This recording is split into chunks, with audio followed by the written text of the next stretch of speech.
So hello guys, welcome to my channel. यदि आप हमारे चैनल पर नए हैं तो हमारे चैनल को सब्सक्राइब कर लीजिए। तो आज की वीडियो हम शुरू करते हैं।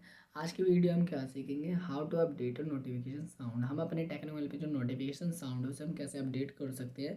दोस्तों ज़्यादा मुश्किल नहीं है, आपको अपने मोबाइल की सेटिंग पर क्लिक करना है। यहाँ पर आपको एक ऑप्शन दिखाई दे रहा होगा, साउंड एंड वाइब्रेशन। इस वाले ऑप्शन पर क्लिक करें।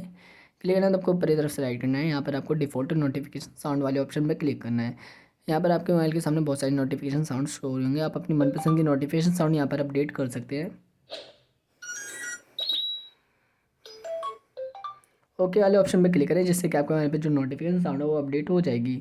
आई थिंक हमारी वीडियो आपको पसंद आई होगी, तो हमारी वीडियो को लाइक कीजिए, कमेंट कीजिए, अपने दोस्तों के साथ हमारी वीडियो शेयर कीजिए एंड हमारे चैनल को सब्सक्राइब कीजिए।